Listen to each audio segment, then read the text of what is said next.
అక్కడ కూర్చుని నీవు లేదా మనకంటే గొప్పవారి బయట ఉన్నారు, జ్ఞానం కలిగిన వారు ఉన్నారు, ఐశ్వర్యం కలిగిన వారు ఉన్నారు, పేరు కలిగిన వారు ఉన్నారు, ప్రతిష్ట కలిగిన వారు ఈ లోకంలో ఉన్నారు. కానీ వారికంటే మనము అంత లేకపోయినా కానీ దేవుడు మనల్ని ఎన్నిక చేసుకున్నాడు. దేవునికి స్తోత్రం కలుగును గాక.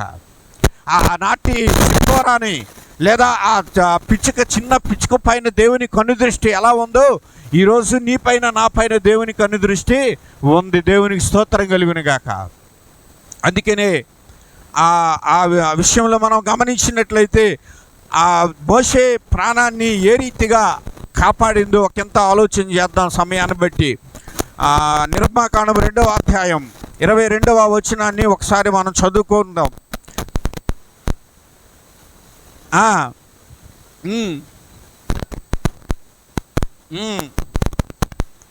గెర్షోము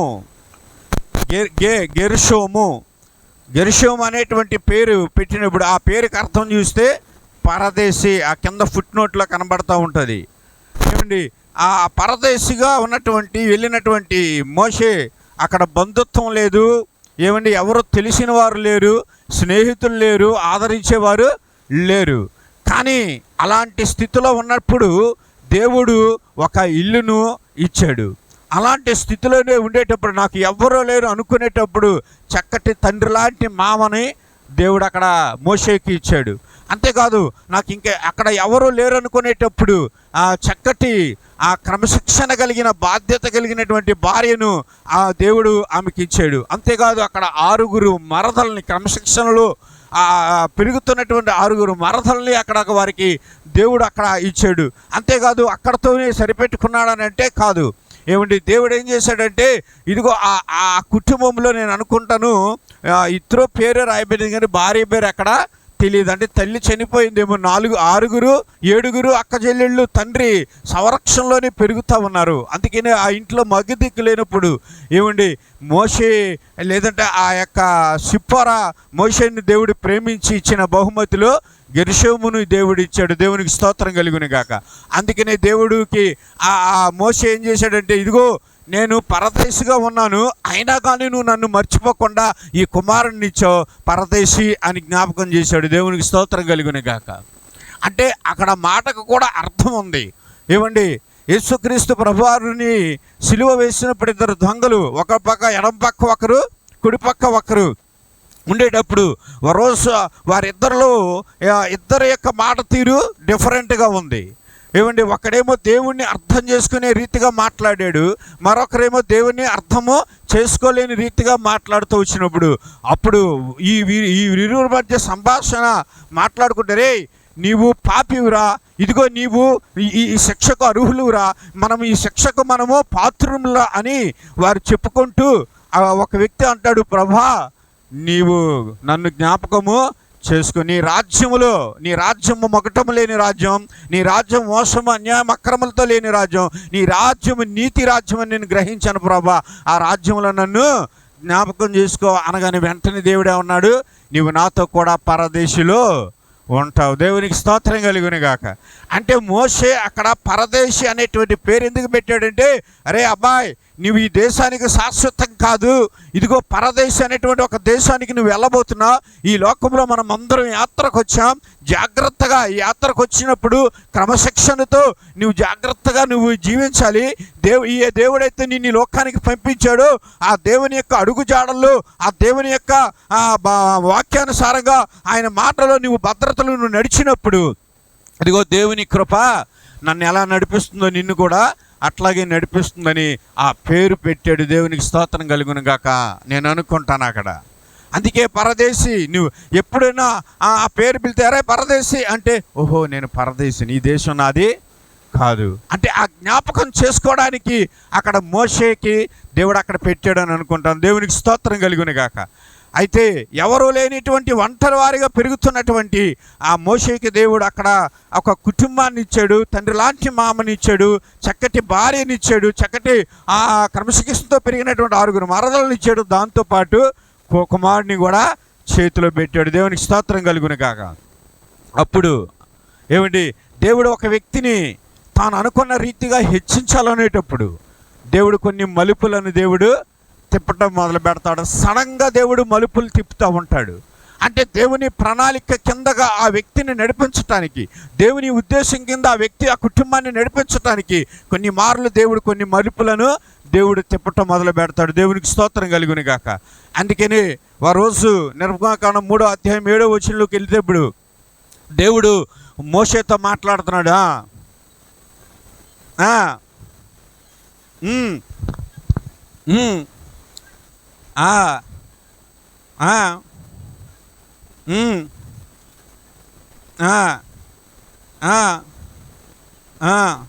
కాబట్టి విడిపించటానికి అనగా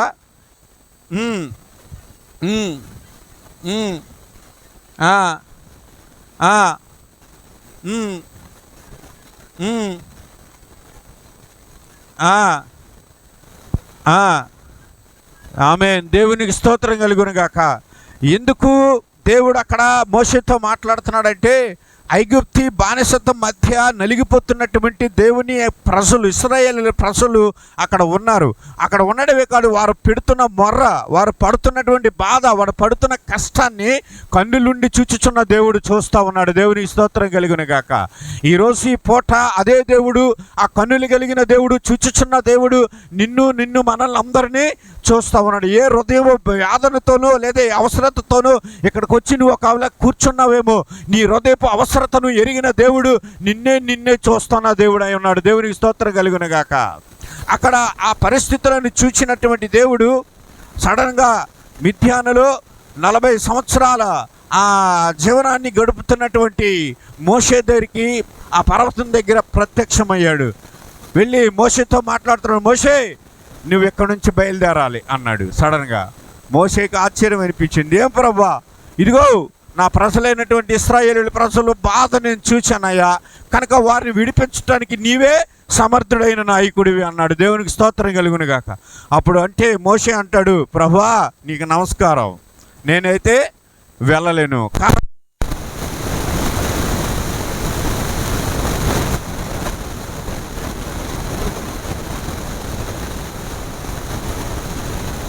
మాట్లాడలేనయ్యా అని వేడుకుంటున్నప్పుడు, నేను సామర్థ్యం లేనివాడనయ్యా అని వేడుకుంటుంటే దేవుడు అన్నాడు, నువ్వు భయపడకు, నీకు తోడుగా నీ అమ్మని నీకు తోడుగా ఇస్తాను, నువ్వు నేను చెప్పవలసినటువంటి పనిని నువ్వు చేయి అన్నాడు. దేవుని పని అప్పగించినప్పుడు వెళ్ళక తప్పదు.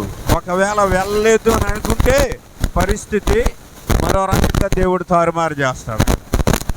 అందుకనే మోషే వెంటనే ఏం చేశాడంటే, ఇంటికి వచ్చి 4వ అధ్యాయం 18 వెళ్తే 4వ అధ్యాయం 18 వచనం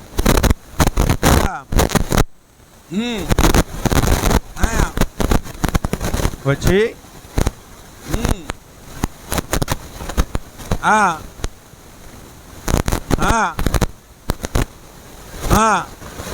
ఉన్నారేమో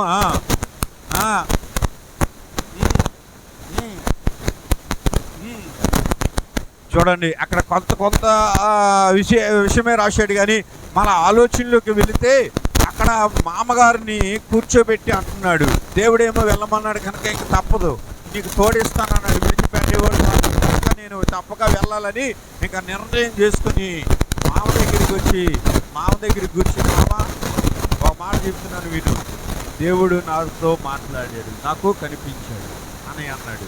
ఏమండి, అక్కడ అస్సలు ఇద్దరు యొక్క ఆ జీవన విధానం చూస్తే అసలు దేవుడు, వారి మిథ్యానీయుల దేవుడు వేరే, వారి ఆరాధన స్థితులు వేరే, వారి సంస్కృతి వేరే, వారి భాష వేరే, వీటన్నిటినీ విధంగా మోషే ఏం చేశాడు, వ్యతిరేకంగా వెళ్ళి అక్కడ కూర్చుని మామ దేవుడు కనిపించి నాతో మాట్లాడాడు అనగానే మామగారు షాక్ అయినట్టుగా అనిపించాడు. అదిగో ఎందుకో తెలుసా, నా ప్రజలైన ఆయన వారంతా బాధపడుతున్నారంట, నా ప్రజలు హింస పొందుతున్నారంట, వేదం చెప్తున్నారంట, ఆ స్థితిలో విడిపించడానికి దేవుడు నన్ను ఏం చేశాడో తెలుసా, వెళ్ళమంటున్నాడు మామ అని చెప్పగానే అక్కడ చూడండి దేవుని నడిపింపు ఎలా ఉందో. వెంటనే మామగారు ఏమనాలి, నోరు మూసుకోవయ్యా, అక్కడికి వెళ్ళి నువ్వేం చేస్తావు, నా పిల్లని ఇచ్చాను, మొన్న ఇంకా ఈ మధ్య ఇంకా బాబుని కన్నా, ఇప్పుడు ఈ మధ్య వెళ్ళిపోతానంటే ఎలా అవుతుందని ఒకవేళ అని ఉండాలి. కానీ దేవుని యొక్క ప్రణాళిక ఒక వ్యక్తిలో జరుగుతున్నప్పుడు దేవుడు ఎవరెవరిని ఎలా షేప్ చేయాలో దేవుడు అలా షేప్ చేయడం మొదలెట్టాడు. దేవుడు ఆ విషయంలో దేవుడు ఎప్పుడైతే మామగారితో మాట్లాడుతుండగా వెంటనే మామగారు అంగీకరించారు. వెంటనే క్షేమంగా వెళ్ళమని చెప్పినప్పుడు అప్పుడు ఏం చేయాలి? మోషే బయలుదేరాలి. ఎవరితో బయలుదేరాలి? ఒక్కడే వెళ్ళాలా? కాదు కదా. మరి భార్యనిచ్చాడు, కుమారునిచ్చి విడిచిపెట్టి వెళ్ళలేడుగా. అప్పుడు ఆమె కూడా చెప్పాలి, మా ఇదిగో దేవుడు నా మాట్లాడాడు, దేవుడికి ఇదిగో ఆ యొక్క ఐగుప్తి బానిసత్వం ఎంత పొద్దున నలిగిపోతున్నారన్న వారి కన్నీరు దేవుడు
వచ్చేటప్పటికి ఐగుప్తీయుడని అనుకుంది.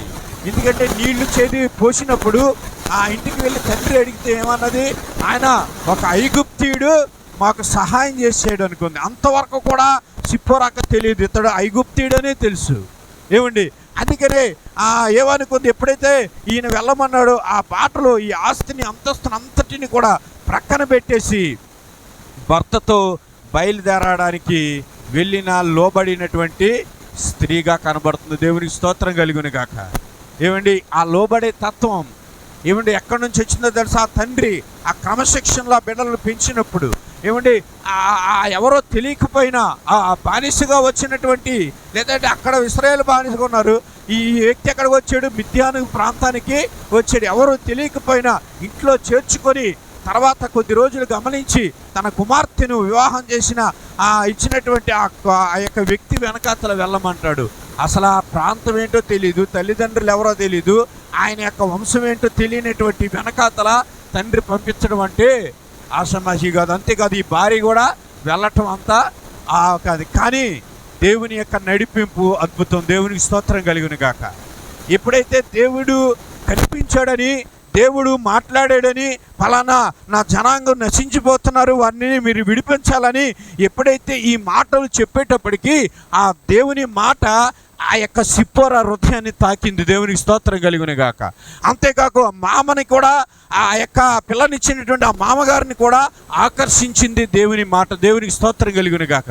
అందుకనే వీరిరువురు అంగీకరించి వారి వెనకాతల బయలుదేరి వెళుతున్న సందర్భాల్లో మార్గము దగ్గరికి వెళ్ళారు. ఇప్పటికి ఒక మార్గం దగ్గర వారు సత్రం, ఇంకా ప్రయాణం దూరం అవ్వాలి కనుక విశ్రాంతి తీసుకోవడానికి ఒక సత్రములో వారు తల దాచుకున్నటువంటి సందర్భాల్లో దేవుడు వచ్చి ఓ మాట అంటున్నాడు, మోషేని నేను చంపబోతున్నాను అన్నాడు. మీరు వెళ్ళమన్నవాడు ఎవరు? మరి చంపబోతున్నవాడు ఎవరు? ఏంటండి దేవుడు? అసలు ఏంటి దేవుడు? అర్థం కాని స్థితిలో ఉంటాడు ఒక్కొక్కసారి అని అనుకుంటాం ఆ సందర్భాలు చూస్తే. దేవుడే వెళ్ళమన్నాడు, మళ్ళా చంపుతున్నవాడు ఎవరు?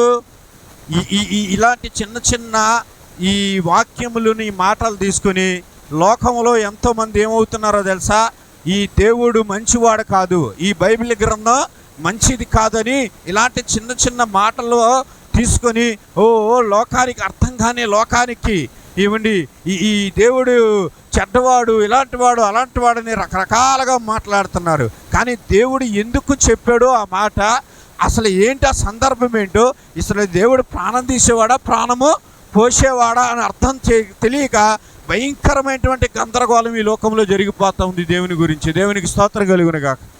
కానీ ఈ లేఖనాలు మనం చదువుతూ ఉన్నప్పుడు, అందులో లోతైన భావాలు చదువుతున్నప్పుడు, మనం ఆ యొక్క సందర్భం అర్థమైనప్పుడు అర్థం కాని వారికి ఏం చేయాలి? అర్థమైనట్టుగా మనము తెలియజేయాలి. దేవునికి స్తోత్రం కలుగునుగాక. అలా తెలియజేయాలంటే మనం ఏం చేయాలి? లేఖనాలు మనము చదవాలి, లేఖనాలు అర్థం చేసుకోవాలి. ఒకవేళ తెలియకపోతే చెప్పుతున్నటువంటి దైవజనుల లేక మాటలను మనం ఏమవ్వాలి? వినాలి. దేవునికి స్తోత్రం కలుగునుగాక. ఎప్పుడైతే 4వ అధ్యాయము 24వ వచనం దగ్గరికి వచ్చేటప్పటికి, 4వ అధ్యాయం నిర్గమకాండం 4వ అధ్యాయం 24వ వచనం,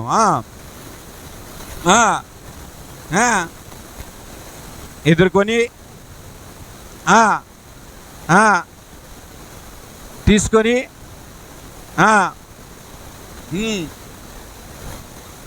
పడవేసి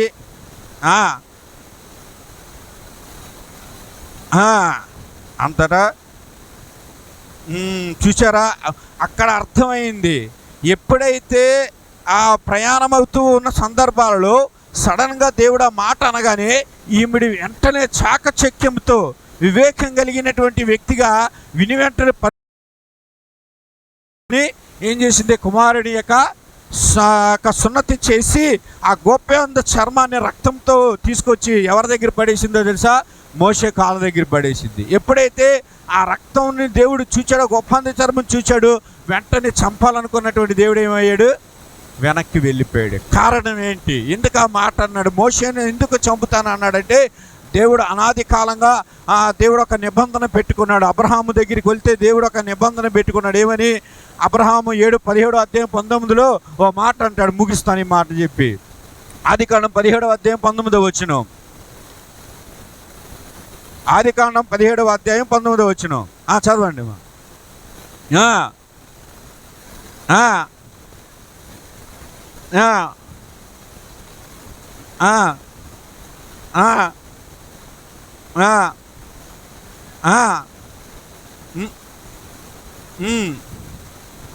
ఆ 27వ వచనం. అదే అధ్యాయం.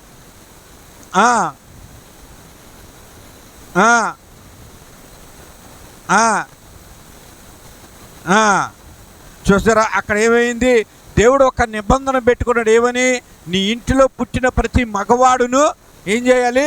సున్నతి పొందాలి అన్నటువంటి ఒక నిబంధన దేవుడు ఆ రోజు పెట్టుకున్నాడు. అలా చేస్తే నీ తరాన్ని నేను ఆశ్చర్యకరంగా దీవెనకరంగా ఉంటానని చెప్పినప్పుడు అది ఆ నియమము వర్ష ప్రకారం వస్తూ ఉంది.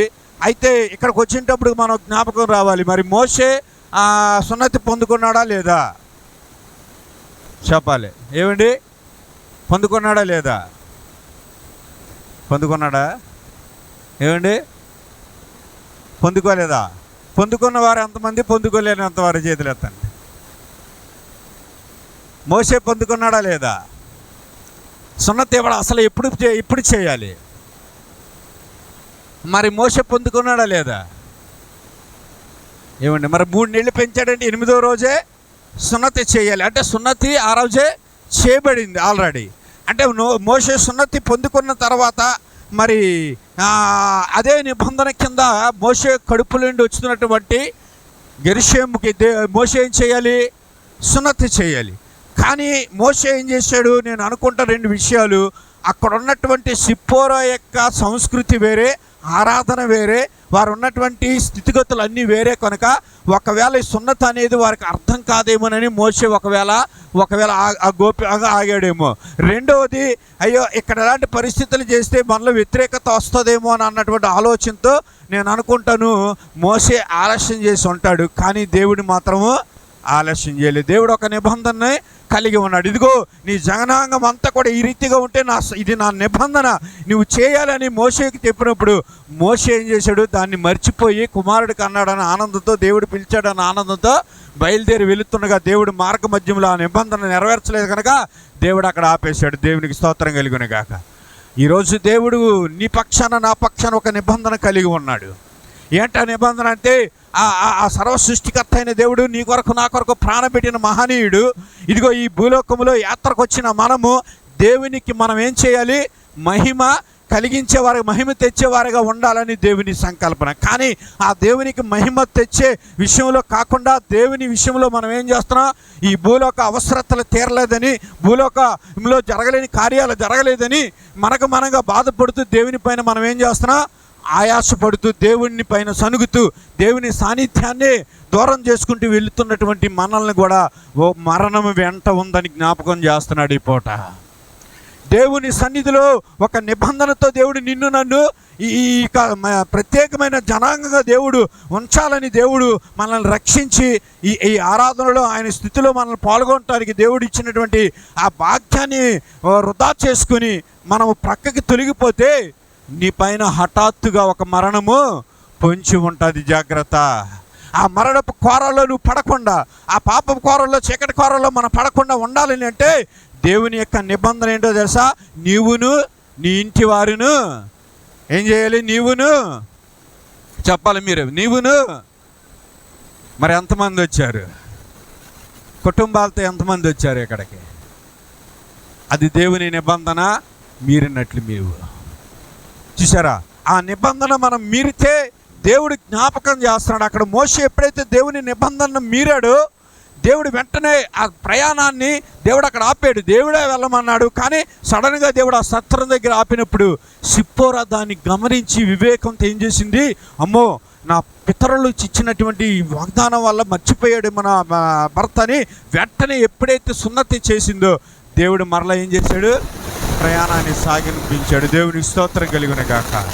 అంటే భర్త ప్రాణాన్ని కాపాడిన సిప్పోరా. ఇంకా ఎన్నో ఆధిక్యతలు ఆమె జీవితంలో ఉన్నాయి. వచ్చే వారం చూద్దాం. ఈ పూట దేవుడిచ్చిన నిబంధనని మనము పోలదనుకుంటే నువ్వు అనుకున్న కార్యాలు, లేదా నువ్వేదో అనుకున్నావో అది జరగలేని సందర్భాల్లో ఏమవుతావు? అయ్యో అయ్యో అంటున్నావు. కానీ దేవుని నిబంధన మాత్రం నీవు పాటించటంలే. నీవును నీ కుటుంబమును కలిసి దేవుని మందిరంలో నువ్వు ఎప్పుడైతే స్తుత్యాగాలు చెల్లించి ఆయన సన్నిధిలో వేడుకుంటే కన్నీళ్లు పారుస్తావో దేవుడు అనుకున్న నిబంధన నీ పక్షాన దేవుడు నెరవేరుస్తాడు. హల్లెలూయా. అదే చెప్తున్నాడు అక్కడ. మోషే మర్చిపోయాడు, కానీ మోషే ప్రాణహాని ఉంది. వెంటనే వివేకం కలిగి, అసలు సున్నత అంటే కూడా తెలియదు. ఎందుకంటే మిద్యానీయుల సంస్కృతి వేరే, వారి భాష వేరే, వారి ఆరాధన వేరే.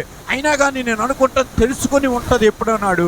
అందుకనే వెంటనే ఏం చేసిందంటే, అయ్యో నా భర్త ప్రాణాలు పోవడానికి వీలు లేదు, ఇదిగో ఈ నిబంధన నా భర్త తప్పిపోయాడని వెంటనే ఏం చేసింది? ఆమె అక్కడ రాయిని, వడిగల రాయిని తీసుకొచ్చి వెంటనే అక్కడ కోసి ఏమిటి ఆ యొక్క గోపెపు అని ఆ భర్త యొక్క కాళ్ళ దగ్గర పడేయగానే అప్పుడు దేవుడు ఏం చేశాడు? వెరీ గుడ్, మంచి దానివి, అందుకనే నీకు ఈ మోషేని ఇచ్చాను ఐక్యంగా. చూసారా? దేవునికి స్తోత్రం కలుగును గాక. అంటే మోషే మాటకు, దేవుని మాటకు సిప్పోరా ఏం చేసింది? లోబడింది. దేవునికి స్తోత్రం కలుగును గాక. ఈరోజు మనం దేవునికి లోబడే వ్యక్తులుగా ఉండాలి. ఏమండి? నీ భర్త భార్యకు లోబడాలి. దేవుడు చెప్పాడు కదా. ఏమండి? భర్త ఏమో భార్యను ఏం చేయాలి? ప్రేమించాలి. భార్య వెళ్ళి భర్తకి లోబడి ఉండాలని ఎఫెసీ పత్రికలో కనబడుతూ ఉంటుంది మనకి. ఏమండి? ఈనాటి కాలపు యొక్క పరిస్థితులన్నీ తారుమారు అయిపోవడానికి కారణం ఏంటో తెలుసా? సరి అయినటువంటి ప్రేమ బంధం లేకపోవటం, సరైన రీతిగా లోబడే తత్వం లేకపోవటం వల్ల కుటుంబ వ్యవస్థలన్నీ ఏమైపోతున్నాయి?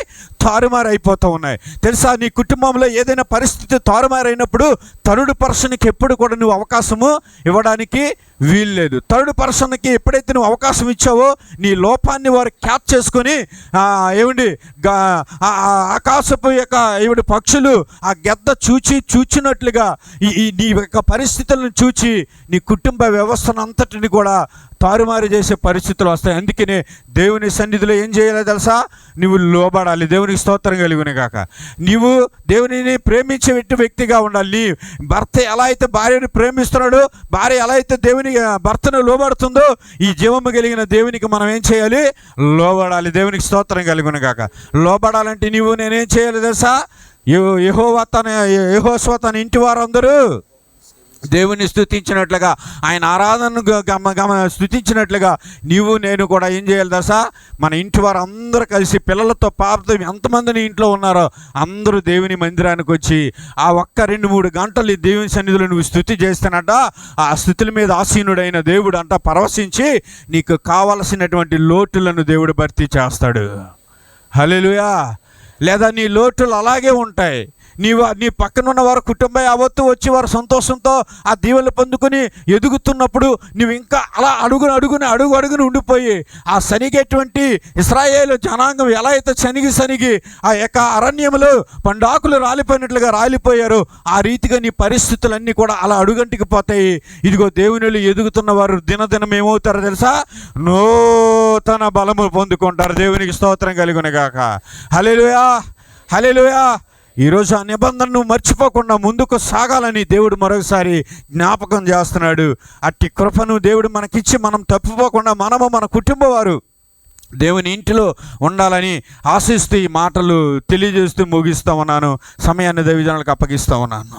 స్థిరపరచువాడవు, బలపరచువాడవు, పడిపోయిన చోటే నిలబెట్టువాడవు, హెచ్చించువాడవు, గణపరచువాడవు,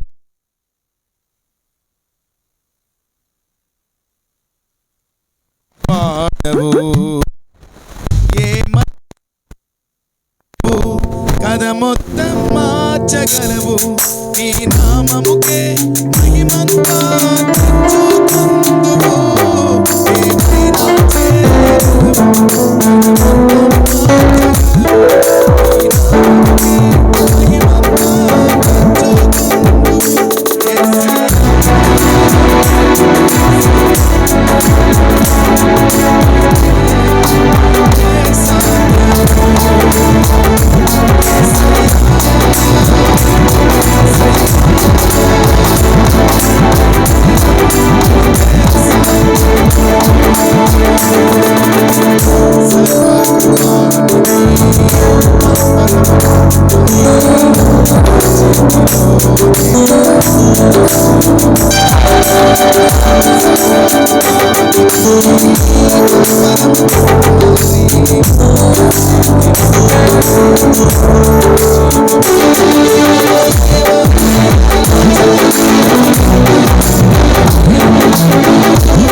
కూడి వచ్చిన మీ అందరికీ యేసు ప్రభు పేరిట శుభాభివందనాలు.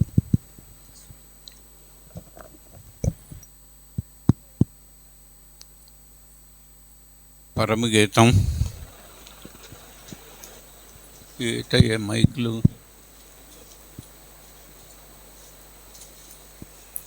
పరమగీతం 7వ అధ్యాయము 12వ వచనం.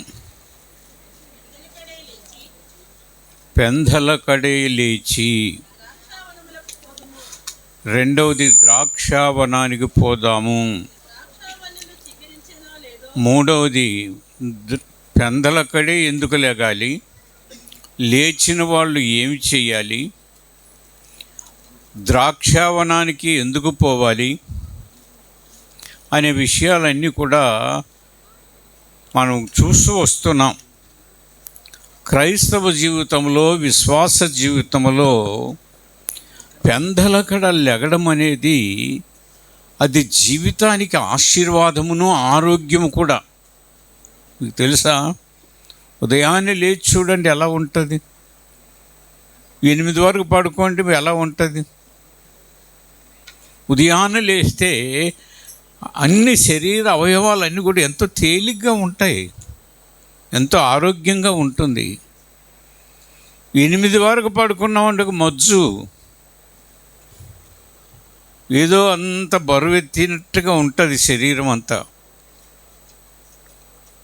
ముఖ్యంగా దేవుని ప్రజలు అనబడేవారు, చెప్పిన మాట ఒకసారి జ్ఞాపకం చేస్తాను, ఎందుకంటే రెండో జరగబోయి వచ్చినాక సంబంధం ఉంది కాబట్టి. దేవుని ప్రజలు అనబడేటువంటి వారు ఉదయాన్నే కనీసం 3 గంటలకు లెగాలి.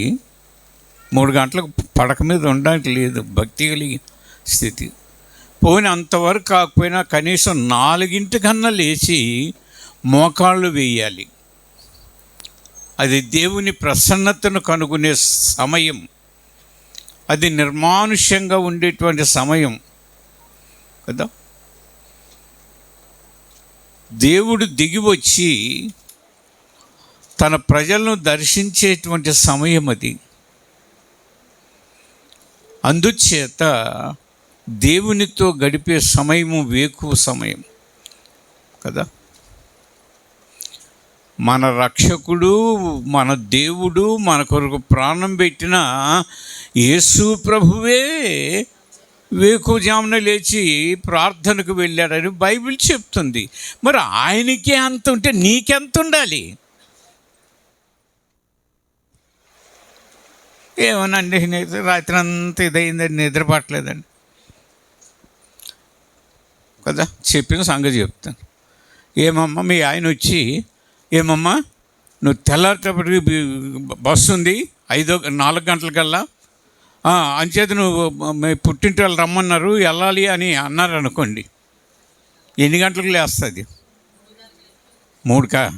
అసలు పడుకోదో మీకు తెలుసా? అని పడుకోనివ్వదు. ఇంకా దబ్బా దబ్బా దబ్బా ఇక చేసింది. ఎందుకంటే పొద్దుట వీళ్ళకి భోజనం తయారు చేయాలి కదా, పిల్లలు క్యారెట్లు కట్టాలి కదా కదా.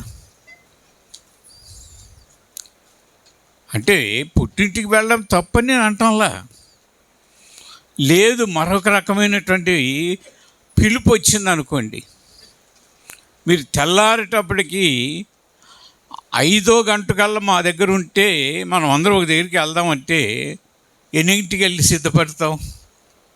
అక్కడికి ఎన్నింటికి వెళ్ళిపోతాం? 5కి వెళ్ళిపోతాం. అక్కడికి 5కు బయలుదేరదాం అన్నారు అనుకోండి, ఎన్నింటికి వెళ్తామండి? చెప్పాలి, ఏం మాటలు రావా కదా. అంటే 4కి అక్కడికి వెళ్ళాలంటే ఎన్నింటికి లేగాలి? అంటే భౌతికపరమైన కార్యక్రమాల విషయంలో శ్రద్ధ ఉంది, కానీ నిన్ను తల్లి గర్భములో పిండంగా ఉంచి 9 నెలలు పోషించాడు. అక్కడ పోషించాడు, ఇప్పుడు ఇక్కడ పోషిస్తున్నాడు. నీ కొరకు తన ప్రాణమే పణంగా పెట్టాడు కదా. అంత కార్యము చేసిన దేవుడు ఆయనే వేకువ సమయంలో లేచి వెళ్ళాడట ప్రార్థనకి. ఎందుకు? ఆయన ముందు ఒక గురుతరమైనటువంటి బాధ్యత ఉంది, ఒక కర్తవ్యం ఉంది, ఒక పని నిర్వర్తించవలసినటువంటి స్థితి ఉంది. సర్వలోక మానవ పాప పరిహారార్థమై తన ప్రాణాన్ని కలవరిశిలువలో అర్పణగా చేయవలసిన ఒక స్థితి ఉంది. దానికి సిద్ధపడడానికి వేకువనే వెళ్ళి తండ్రితో ఏకాంత ప్రార్థన జరిపిన వ్యక్తిగా ప్రభువు కనబడుతున్నాడు కదా. అందుకే పౌలు అంటాడు, క్రీస్తు యేసునకు కలిగిన ఈ మనస్సు, ఏ మనస్సు? ప్రార్థించే మనస్సు, వేకువ సమయంలో లేచే మనస్సు, దేవుని సన్నిధిలో ఏకాంతంగా అంగలార్చే మనస్సు నీకు లేకపోతే నువ్వు భక్తికి అనవసరం అని నేనంటంలో వాక్యం చదివితే వాక్యమే అర్థమవుతుంది. అన్నిటికీ సమయం ఇస్తున్నావు, అన్నిటికీ వేగిరి పడిపోతున్నావు, కానీ దేవుని సన్నిధిలో లేచి ప్రార్థించడానికి కదా నిర్లక్ష్య వైఖరిని కనబరుస్తున్నావంటే ఎలా ఉంటుందో అర్థం చేసుకోండి. లేచి చూడండి, అద్భుతమైన కార్యాలు చూస్తారు, ఆశ్చర్య కార్యాలు చూస్తారు, దైవిక ప్రత్యక్షతలు పొందుకుంటారు. ప్రార్థన సామాన్యమైనది కాదు. మహా బాంబులు ఉన్నాయి, ఒక్క బాంబు వేస్తే మొత్తం అట్టివైపోయేటువంటి పరిస్థితులు ఉన్నాయి. అలాంటి బాంబులకు మించిన బాంబు ప్రార్థన. ఏ సమస్య ఉన్నప్పటికీ ఆ సమస్యకు పరిష్కారం కావాలి అంటే ప్రార్థన తప్ప మరి ఏది లేదని వాక్యమే చెప్తుంది. యేసు ప్రభు శిష్యులు అడుగుతారు, ప్రభువా మేము ఎందుకు చేయలేకపోయాం ఆ పని అంటే ప్రభు అంటాడు, ప్రార్థన వలననే. ఆ కింద ఫుట్ లైన్లో ఉంటుంది ఉపవాస ప్రార్థన. ఆ ప్రార్థనే ఉపవాస ప్రార్థన. ఎన్ని అవకాశాలు ఇస్తున్నాడు దేవుడు. నీవు నీ కుటుంబం బాగుపడాలని, నీవు నీ కుటుంబం క్షేమంగా ఉండాలని, నీవు నీ కుటుంబం వర్ధిల్లాలని దేవుడు నీకు ఎన్నో అవకాశాలు ఇస్తుంటే ఆ అవకాశాలను సద్వినియోగం చేసుకోకుండా కాకిలాగా లోకంలో అన్నిటి దగ్గరికి వెళ్ళిపోతున్నావు. కానీ దేవుని సన్నిధి అంటేనే నిర్లక్ష్యముగా కనబరిచేవారు లేకపోలేదు కదా. అన్నా వేక్కువని వెళ్ళిందట, అద్భుతమైన ఆశీర్వాదాన్ని అందుకుంది కదా. రాజైన హిజ్కియా వెళ్ళాడు, అద్భుతమైన ఆరోగ్యాన్ని పొందుకున్నాడు. నువ్వు చనిపోతావని చెప్పాడు, గగ్గోలు పడి వెళ్ళిపోయాడు, దేవుని వైపు సన్నిధికి ప్రార్థించాడు. అద్భుతమైన రీతిలో 15 సంవత్సరాలు ఆయుష్ పొడిగించబడింది. ప్రార్థనకు సాధ్యము కానిది ఏది లేదు. నీకు ఏ సమస్య ఉన్నా, ఏ ఇబ్బంది ఉన్నా, ఎలాంటి ప్రతికూలతలున్నా, ఎంత కష్టమైనటువంటి క్లిష్టమైనటువంటి సమస్యలున్నా నీవు ఉపవాసం ఉండి నీ కుటుంబ సమేతంగా, లేదు ఒక్కదానివిగా తలుపు మూసుకొని గదిలో కూర్చొని రహస్యమందున్నటువంటి ఆ తండ్రి దగ్గర నువ్వు మొర్ర పెడితే నీ సమస్యలన్నీ మబ్బు విడిపోయినట్లుగా విడిపోతాయి. అలా జరగకపోతే నేను బైబిలే వదిలేస్తాను. నా జీవితంలోనే చేశాడు దేవుడు ఎన్నో కార్యాలు, ఎన్నో అనుభవించాను. ఊహించని కార్యాలు జరిగాయి. 45 రోజులు ఉపవాసాలు ఉండేవాళ్ళు. అద్భుతమైన కార్యాలు జరగవానికి ఆఖరికి ఇక ఎంతమంది నాయకులు చెప్పినా, రాజకీయ నాయకులు చెప్పినా అప్పుడేం వాళ్ళు అనేవారు, సరే అనేవారు, కానీ మరల వాళ్ళ పని వారు చేసుకునేవారు. కానీ పాత మందిరం ఒకసారి ఉన్నప్పుడు ఆ మెట్ల మీద కూర్చున్నాను. ఒక దగ్గరికి వెళ్ళి వచ్చాను, ఒక రాజకీయ నాయకుని కలిసి వచ్చాను, ఒక సమస్య కొరకు, ఒక విషయం కొరకు.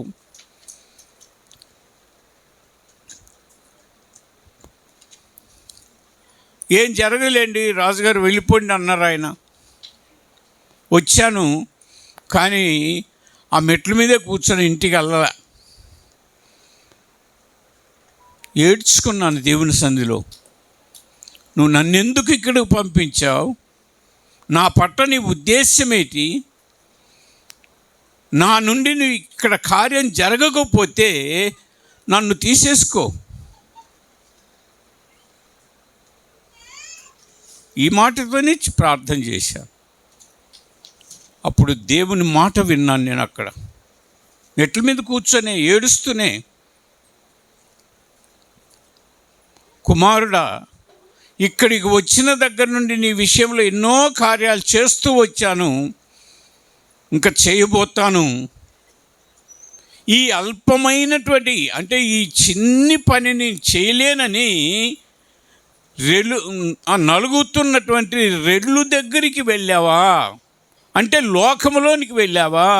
మనుషుల దగ్గరికి వెళ్ళావా? మనుషులను ఆశ్రయించావా? నేను చేయలేనా? నువ్వు ఎంతవరకు తిరుగుతావో తిరుగు అన్నట్లుగా నేను మౌనంగా ఉన్నాను, కానీ ఇక మౌనంగా ఉండను.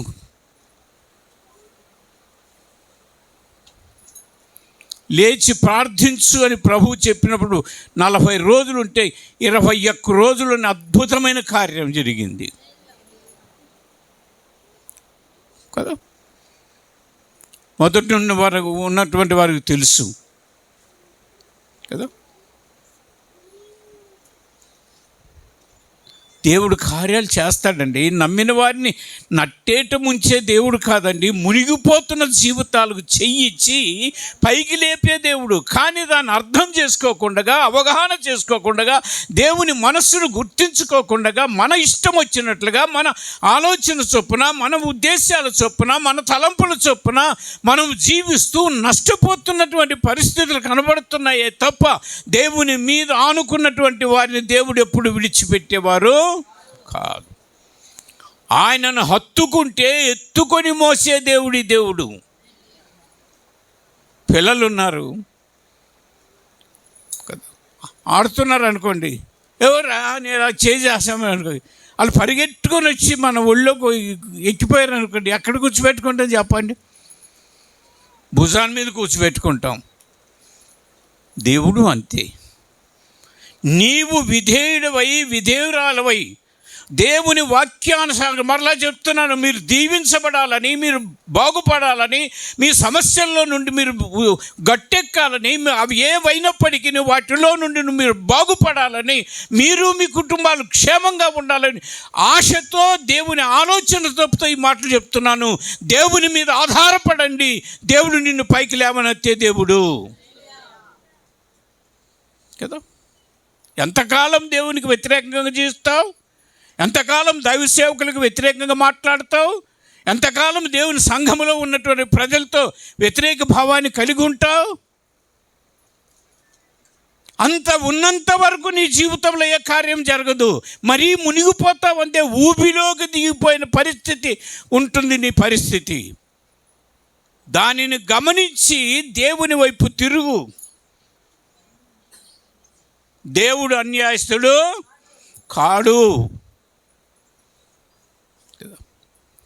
ఇక్కడ లేఖనాలు చూస్తే పెందలకడ లేగడం కదా.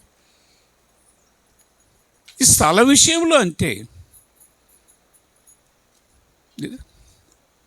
అశోక్ గజపతిరాజు గారు ఎన్నిసార్లు చెప్పారో, ఇవ్వండి ఆ స్థలం, ఇవ్వండి. ఏం లేదనేవారు అంతే. కొంతమంది నాయకులు చెప్పేవారు.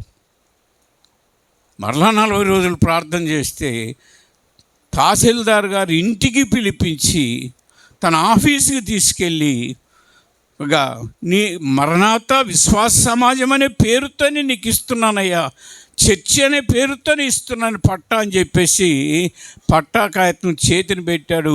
అది రాత్రి 12 గంటలప్పుడు పొందుకున్నాను. రాత్రి 12 వరకు ఆఫీస్ దగ్గరే ఉన్నాను. నమ్మిన జీవితాన్ని నట్టేట ముంచే దేవుడు కాదు మన దేవుడు. నువ్వు ఆ దేవుని నమ్మవలసిన రీతిగా నమ్మకపోవడమే నువ్వు నష్టపోతున్నావు, కృంగిపోతున్నావు. దేవుని యొక్క మాటలు చూడండి. ప్రార్థన సామాన్యమైనది కాదు. ప్రార్థన మనలను విడిచిపెట్టి మనకు అన్యాయం చేసేటువంటి పరిస్థితి తీసుకెళ్ళదు. అలా నష్టపోయిన జీవితాలు ఎన్నో ఉన్నాయి కదా. ఎస్తేరు గ్రంథం కానీ, దానియేలు గ్రంథం కానీ, లేఖనాల్లో చూస్తే రాజుల గ్రంథాల్లో కానీ, న్యాయాధిపతుల్లో గ్రంథాలు కానీ, ప్రార్థన ద్వారానే వారు గొప్ప కార్యాలు చేశారు. నువ్వు ప్రార్థనను నిర్లక్ష్య పెట్టావు అంటే, మోకరించవలసినట్లుగా మోకరించకపోతే, వాక్యాన్ని చదవవలసినట్లుగా వాక్యాన్ని చదవకపోతే, ప్రార్థించవలసిన రీతిలో ప్రార్థించకపోతే, నీ పట్ల దేవుడు జరిగించవలసిన కార్యాలు జరగవు, అన్ని మూతపడిపోతాయి. వాక్యమే చెప్తుంది, నీవు సుఖంగాను క్షేమంగాను ఉండాలి అంటే మనుషులందరి కొరకును భక్తియు మాన్యత కలిగి నెమ్మదిగాను సుఖముగా, అదేగా మనకు కావాల్సింది. నాయన, మేము మా పిల్లలు క్షేమంగా ఉంటే చాలు నాయన, మా పిల్లలు ఉన్నతమైన స్థితిలో ఉంటే చాలు నాయన, మేము ఎవరిని చేయి చాపుకోకుండా ఒకరికి పెట్టే స్థితిలోనికి మమ్మల్ని చేయి నాయన అనే కదా కోరుకునేది ప్రతి ఒక్కరు. నీ కోరిక నెరవేర్పు జరగాలి అంటే ఇది చెయ్యి. నిబంధన పెట్టాడు అక్కడ. ఇది నువ్వు చేయకోకుండా నువ్వు తల కిందకెట్టి కాళ్ళు పైకెత్తి తపస్సు చేసినా జరగదు. ప్రార్థన శక్తివంతమైనది, ప్రార్థన బలమైనటువంటిది, ప్రార్థన ఊపిరి లాంటిది కదా. నువ్వెంత ప్రార్థన చేస్తే ఆధ్యాత్మికంగా అంత బలము కలిగి ఉంటావు, అంత ఆరోగ్యంగా ఉంటావు కదా. లేఖనాల్లో యేసు ప్రభువే లేచిపోయాడట తెల్లవారుజామున. కొండకి వెళ్ళిపోయాడు ఆయన ప్రార్థన చేసుకోవడానికి కదా. దేవుడై ఉన్న ఆయనకే అంత అవసరమైతే మనుషులమైన మనకి ఇంకా ఎంత అవసరమైనదో గమనించావా, గుర్తించావా కదా. అయ్యో, ఈ సంగతి మాకు ఎవరు చెప్పలేదంటే తెలిస్తే ఎప్పుడో సరిదిద్దుకుందాం. ఎప్పుడో చెప్పాడు. ఈ మాట అంటారని దేవుడు ఎప్పుడో చెప్పి ఉంచాడు. చెప్పడమే కాదు, నీలో ఒక మనస్సాక్షి అనే ఒక మిషన్ పెట్టాడు. అది నిన్ను ఎప్పుడు హెచ్చరిస్తూ ఉంటుంది, గద్దిస్తూ ఉంటుంది. అది నిన్ను సరిచేయాలనేటువంటి స్థితితో సరిదిద్దుతూ ఉంటూ ఉంది కదా. నీవు నీ అంతరంగములో ఉన్న నీ మనస్సాక్షే నీకు చెప్పినప్పుడు నువ్వు లోబడకపోతే, బిలామంతటి ప్రవక్తకు గాడిదతో బుద్ధి చెప్పించాడు. ప్రవక్తే, ప్రజలకును దేవునికి మధ్యవర్తే. దేవుడు ఏమి చెప్తే ప్రజలకు చెప్పడం, ప్రజల కోరికలు తీసుకెళ్ళి దేవునితో చెప్పే ఈ మధ్యవర్తిత్వాన్ని నిర్వర్తిస్తున్నటువంటి ప్రవక్త అయిన బిలాము గారికే గాడిద బుద్ధి చెప్పింది. నువ్వు లోబడకపోతే చెప్తున్నాను, సృష్టిలో ఉన్నటువంటి చీమతో చెప్పిస్తాడు కదా. అలెగ్జాండర్ ద గ్రేట్ పేరు వినని వాళ్ళు ఎవరుంటారు చరిత్రలో? దేశాలు జయించాడు కదా. ఏ యుద్ధంలో చనిపోలే, ఏ కత్తిపోటు వల్ల చనిపోలే, ఏ తుపాకీ వల్ల చనిపోలే. ఆయన ఎలా చనిపోయాడు? ఒక్క దోమ కుట్టినందున. నువ్వు లోబడకపోతే దోమలకు ఆజ్ఞ ఎత్తాడు. నువ్వు లోబడకపోతే ఈగలకు ఆజ్ఞెత్తాడు, కలరా వచ్చేస్తుంది. ఈగలే. నువ్వు తింటున్నా, ముద్ద తింటున్నా, అవి ఎంత తోలు ఆ చుట్టే తిరుగుతుంటాయి కదా. సృష్టిలో ఉన్న వాటిని వాడుకొని మనకు బుద్ధి చెప్తాడు. అప్పటికి లోబడకపోతే ఆయన చేయాల్సిన పని ఆయన చేస్తాడు, అంతే.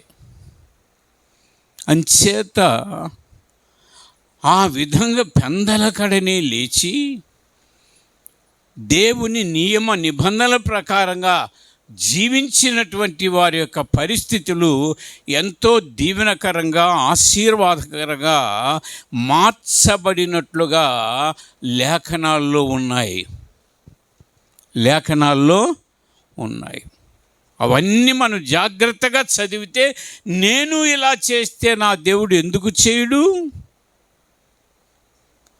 అది వాళ్ళకలే, అప్పుడు వాళ్ళకి చేయడు, మనకెందుకు చేస్తాడు దేవుడు? నీకు ఆ ఆలోచన పోయేంత వరకు నీకు జరగదు. అడుగుడి మీకు ఫలానోళ్ళే అడగండి అన్నాడా? ఫలానోళ్ళే అడిగితే ఇస్తానన్నాడా? ఎవరైనప్పటికీ అడగవలసిన రీతిలో అడిగితే ఎవరైనా ఇస్తారు కదా. బిష్గాడు ఇంటి దగ్గరికి వచ్చి, ఎవరున్నారు ఇంట్లో, ఏమంటారు పెట్టండి అంటే ఏమంటారు చెప్పండి? ఎవర్రా నువ్వు? మా పిల్లలను అడగలేదు, మా ఆయనని అడగలేదు, అలా అడిగితే పెడతారా? ఎలాగడగాలి? అవతల వాళ్ళ మనసు కరిగిపోయేటట్లుగా అడగాలి.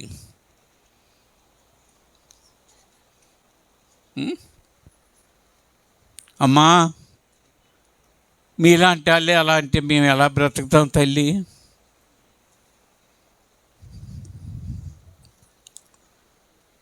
మీలాంటి వాళ్ళు ఉండబట్టి మేము ఎలా ముద్ద తింటున్నామమ్మా, కాసంత ఏదో ఉంటే పెట్టు తల్లి అంటే పెట్టకూడదనే మనసు ఉన్నప్పటికీ తీసుకెళ్ళి ఏం చేస్తావు? పెడతాం. అలాగే దేవుని సన్నిధి, అందుకన్నాడు యాచన అన్నాడు బైబిల్లో. పట్టుదల, అవతల దగ్గర నుండి వచ్చేంత వరకు పట్టు విడువకోకుండా నువ్వు ప్రార్థిస్తే కార్యాలు చూస్తావు.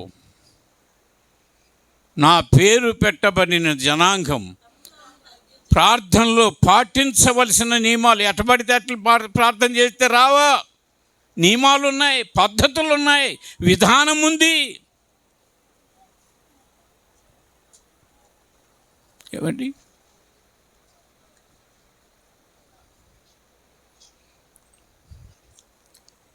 కూరలు ఉన్నాయి. చేపల కూర ఎలా వండాలో, మాంసం కూర ఎలా వండాలో, అంటే రొయ్యల కూర ఎలా వండుకోవాలో, ఈ విధానాలన్నీ తెలుసు. అన్నీ ఒకలాగే అని చెప్పేసి అన్నీ ఒకలాగే చేసామనుకోండి, చేపల కూర వండినట్లుగా మాంసం కూర లేకుండా రొయ్యల కూర వండుకున్నాం అనుకో, మీకు అర్థమవుద్ది. చేపల కూరలు ఏముండాలి? రాదా? పులుసు ఉంటే కానీ ఆ చేపల కూర రుచి రాదు. రొయ్యలో వేసి చూడ పులుసు అంతా, మాంసంలో వేసి చూడ పులుసు అంతా. తెలంగాణ ప్రాంతం అంతే. తెలంగాణ వాళ్ళు మాంసం వడ్డిస్తే ముక్కలు ఇక్కడ నిలబడతాయి, నీరు అక్కడికి వెళ్ళిపోద్ది, చారు కదా. దానివల్ల ఏమైనా రుచి ఉంటుందా? అలాగే ప్రార్థనలో కూడా నియమాలు ఉన్నాయి, నిబంధనలు ఉన్నాయి, కట్టుబాట్లు ఉన్నాయి. దాని ప్రకారంగా చేస్తే ఒక ఇంచు కూడా దేవుడు ముందుకు వెళ్ళడు కదా. నిలిచి అని రాయబడింది బైబిల్లో. అంధుడైన బర్తిమయ్య అనేటువంటి అతడు కేకలు పెడుతున్నాడు. ఎవరు వచ్చారంటే యేసుప్రభు వచ్చారంటప్పటికీ ఎన్నో కార్యాలు విన్నాడు. ఎందరినో బాగు చేసినట్టుగా విన్నాడు. అయ్యో నేను ఆయన దగ్గరికి వెళ్తే నేను బాగుపడతాను కదా అని మనస్సు కలిగింది ఆయనకి. ఆ మనస్సు రావాలి కదా. అయ్యో యేసుప్రభువా, ఎందరినో బాగు చేసేవాడు, నన్ను బాగు చేయనాయనా, నేను ఇక్కడే ఉండిపోయానని అనుకుంటే అవద్దా? అంధుడైనప్పటికీ మేలు పొందాలనే మనస్సు ఉంది, అది రావాలి నీ జీవితంలో. ఎవరు లేకపోయినా నేను వెళ్ళాలనే ఉద్దేశంతో కేకలు పెట్టాడు. నువ్వు ఎప్పుడైనా కేక పెట్టావా? మనుషుల మీద కేక పెట్టమంటే పెడతావు, భార్య మీద కేక పెట్టమంటే పెడతావు, పిల్లల మీద కేకలు పెట్టమంటే పెడతావు, భర్త మీద కేకలు పెట్టమంటే పెడతావు. కానీ ప్రార్థన అనే కేక నోటి నుండి రావాలి. అందుకంటున్నాడు ప్రార్థనలో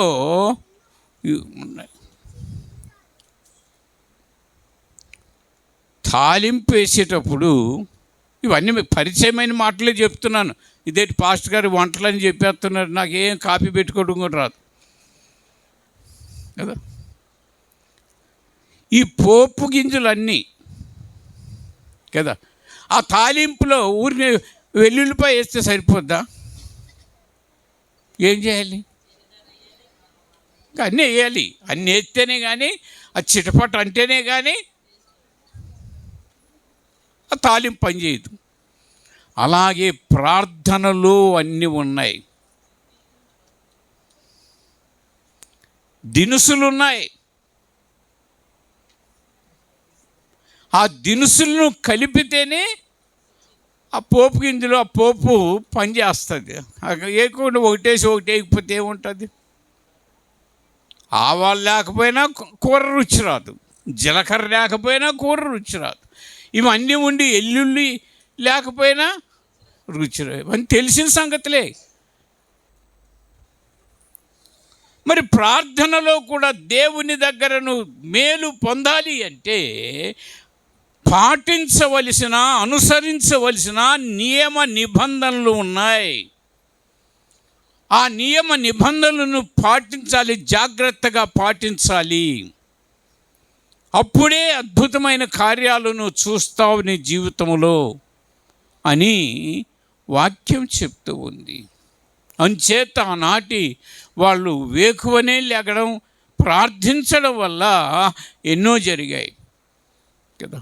రెండవది, ఎక్కడికి వెళ్దామంటుంది?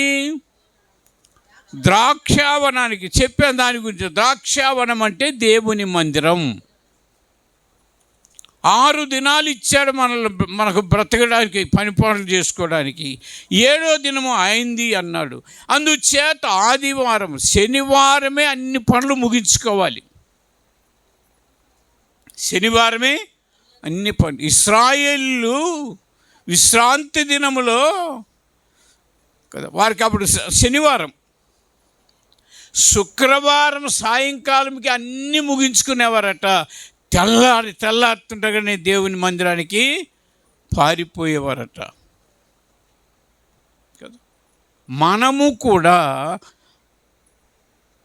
శనివారంకి అన్నీ ముగించుకోవాలి కదా. ఆదివారం ఉదయానికి ఏ పని పాటు ఉండకూడదు. పరుగున దేవుని సన్నిధికి రావాలి. ఏమండి వెళ్ళండి, ఆ 11కి అయితే కూర ఉంటుందో ఉండదో తీసుకొస్తే అదేమంటారు, తీసుకొచ్చిన తర్వాత పాడవకుండా ఉప్పు కారం కలిపి చేసి పెడదాము, అటు నుండి వచ్చుకున్న తర్వాత కదా. మందిరానికి రావాల్సిన నీ ఎక్కడ పంపుతావు?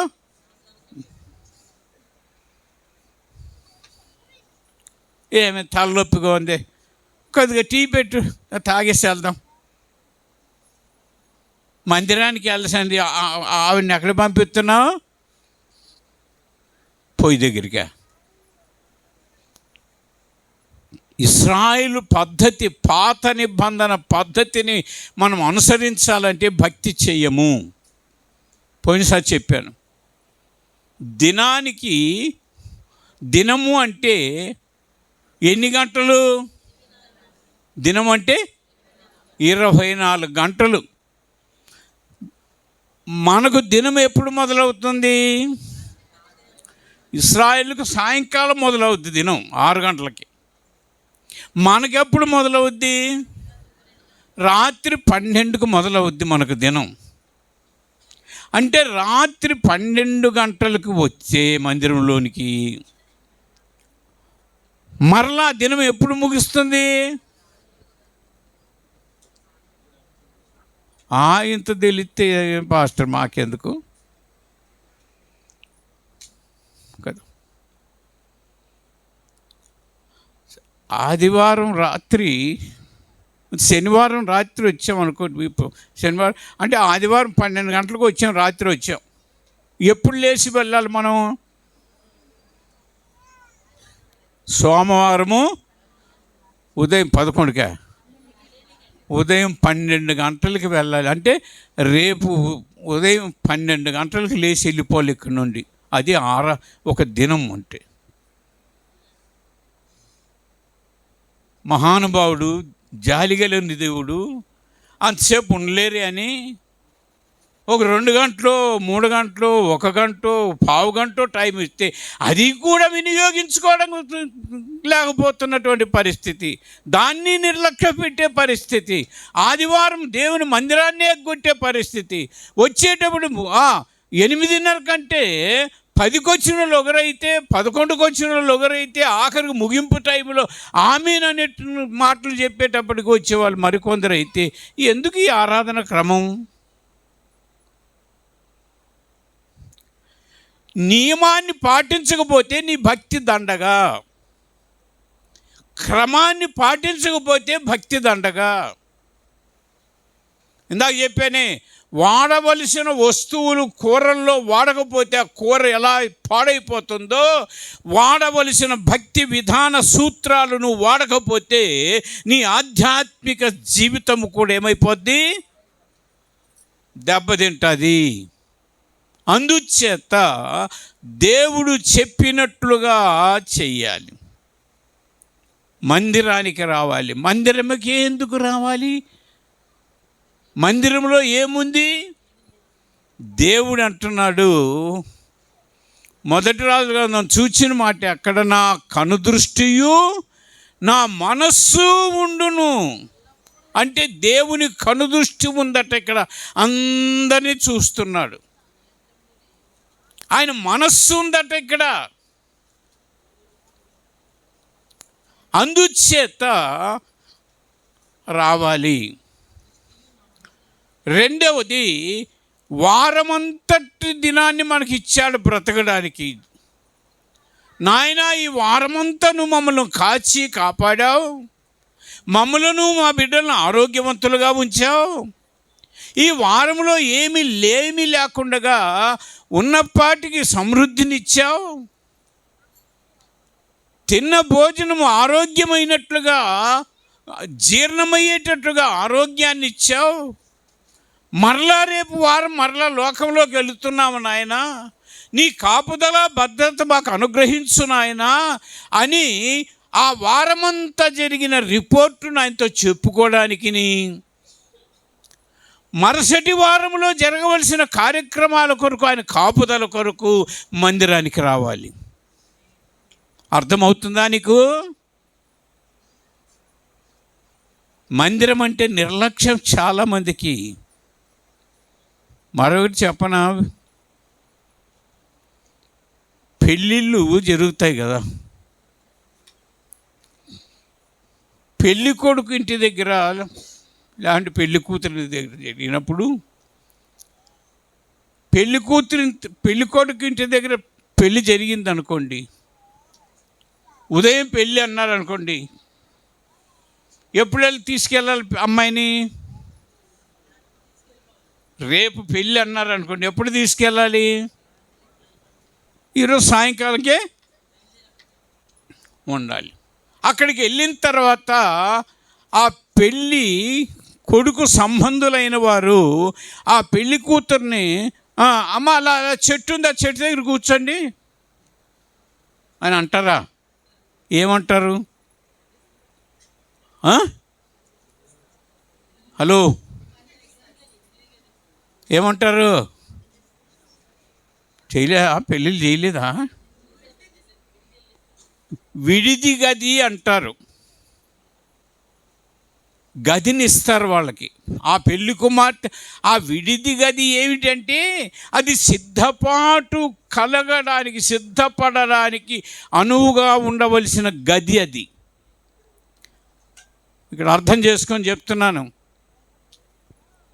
పెళ్లి కుమారుడు అయినటువంటి ప్రభువు అక్కడ ఉన్నాడు. ఎక్కడ? పరలోకములో. పెళ్లి కుమార్తె అయిన సంఘమైన మనం అందరం ఇక్కడ ఉన్నాం. పెళ్లి కుమార్తె ఉదయాన్ని పెళ్లికి సిద్ధపడినట్లుగా విడిది గదిలో ఉండి ఎలా అలంకరించుకుంటుందో, ఎలా సిద్ధపడుతుందో కదా, ఆ సిద్ధపడడానికే సంఘానికి రావాలి.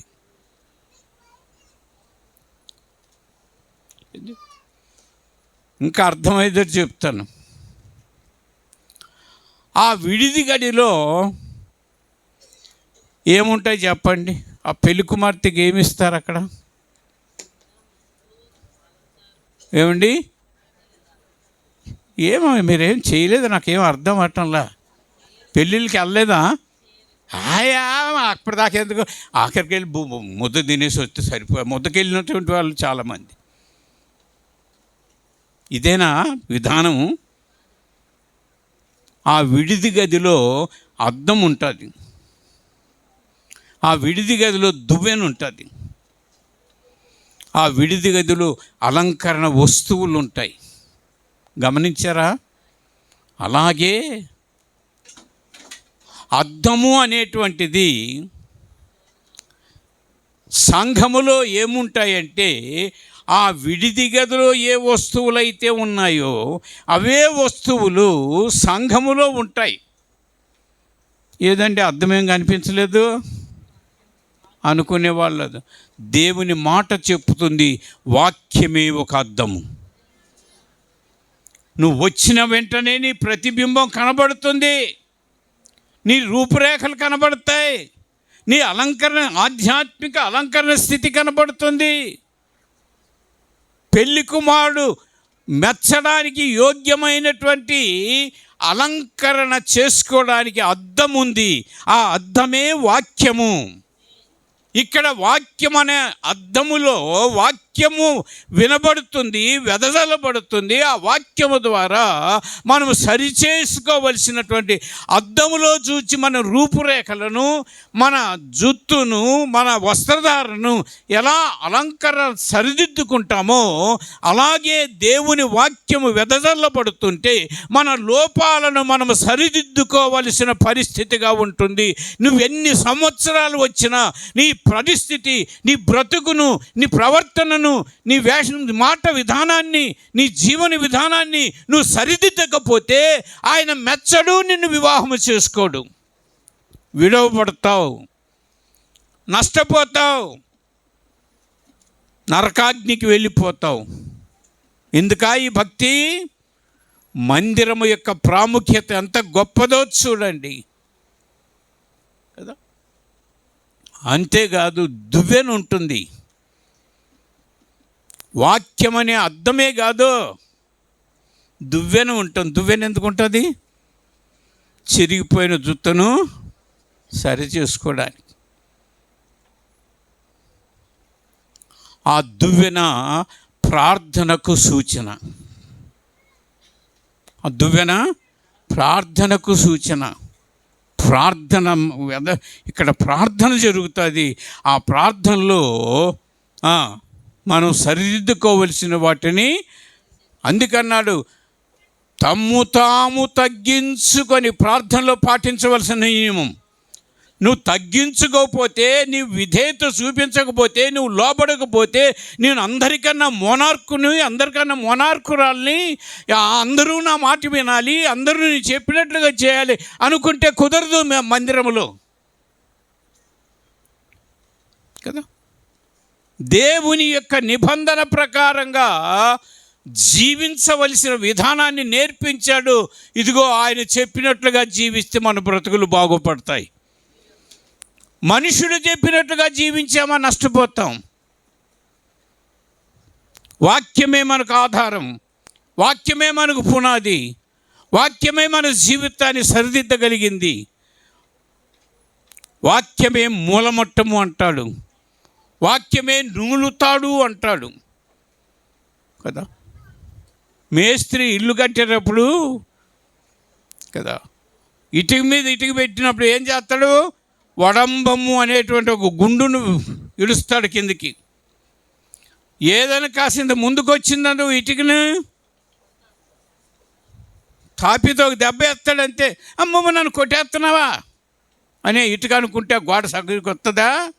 అలాగే నీ జీవితంలో కూడా దేవుని వాక్కు నిన్ను హెచ్చరిస్తుంటే, నిన్ను సరిదిద్దుతుంటే, నిన్ను కత్తిరిస్తుంటే, నిన్ను దెబ్బగొడుతుంటే, నీ మనసుకు నొప్పి అనిపిస్తుంటే అది నొప్పి కాదు, నీ జీవితాన్ని సరిదిద్దుకోవడానికి దేవుడిస్తున్న అవకాశం అది.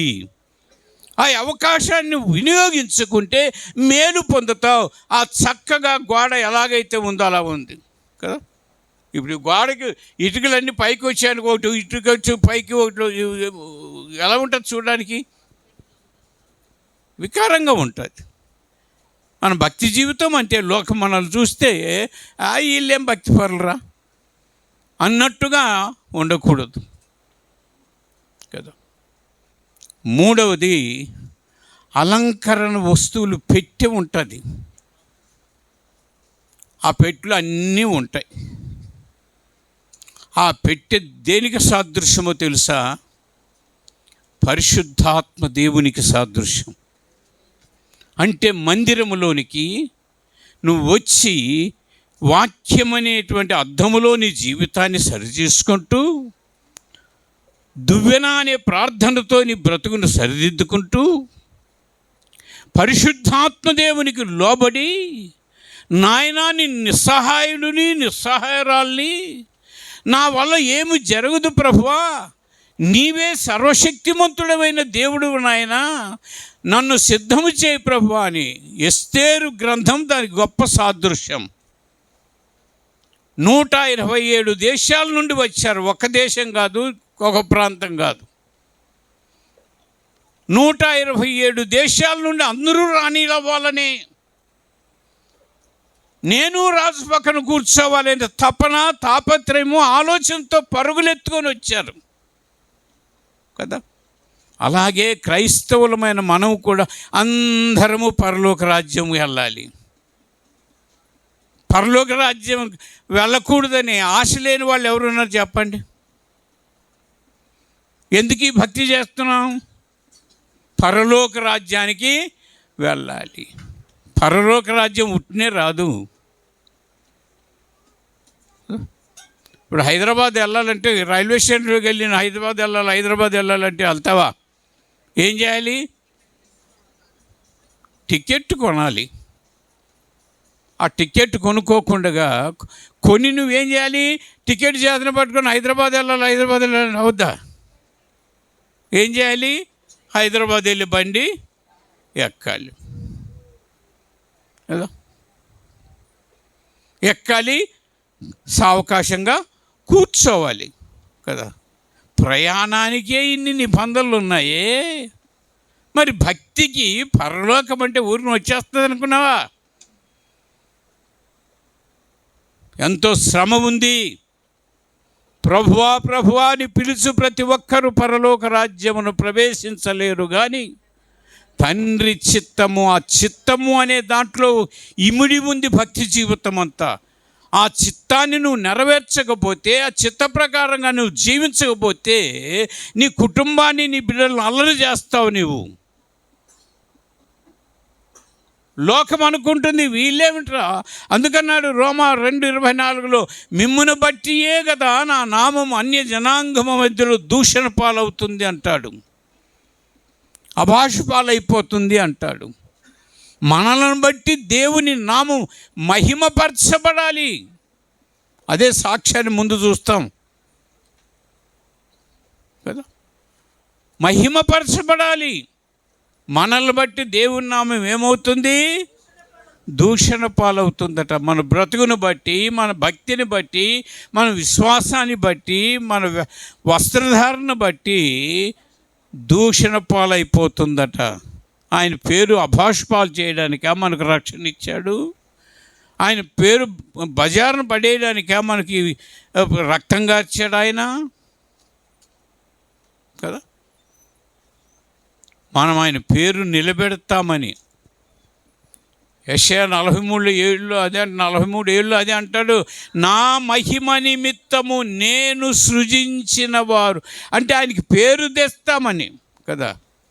నువ్వు నేను కోరుకునేది కూడా ఏముంది? పిల్లలు పుట్టారనుకోండి, పిల్లలు ఎదుగుతుంటే ఏమండి ఎలా ఉన్నారు పిల్లలు అంటే బాగున్నారండి, మంచి పిల్లలు దేవుడు ఇచ్చాడండి అంటే వెంటనే ఏమంటావు? ఏముందంటే వాళ్ళు మంచిగా బతికి మంచి పేరు తెచ్చుకుంటే చాలండి అని నీ కడుపును పుట్టిన బిడ్డలే నువ్వు ఆ ఆశతో కోరుకుంటే ఉండడం తప్పని నేను అంటాలా.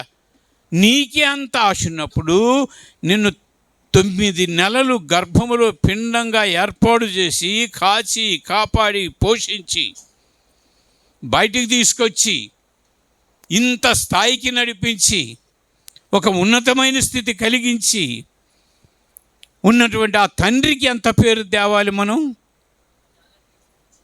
తెస్తున్నామా? మన భక్తి వల్ల, మన విశ్వాసం వల్ల దేవుడు మహిమ పొందుతున్నాడా?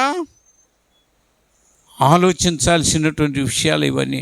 బైబిల్ చదివితే అన్నీ ఉన్నాయి కదా. 127 సంస్థానాల నుండి వచ్చారు.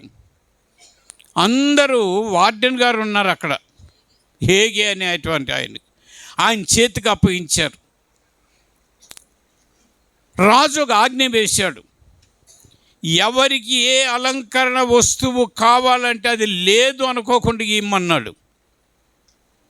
పొద్దుటకు పౌడర్ డబ్బా అడిగితే మరలా మధ్యాహ్నం ఒకటి అడిగారనుకో, ఇవ్వు, పొద్దుటే ఇచ్చాను కదా అయిపోయిందని అనద్దు కదా. పొద్దుట మంచి వస్త్రాలు ఇచ్చావు, మరలా మధ్యాహ్నంకి అవి కావాలంటే ఏదో అయిపోయిన సెంట్ అయిపోయింది, మరలా మధ్యాహ్నం కావాలంటే ఎలాగా?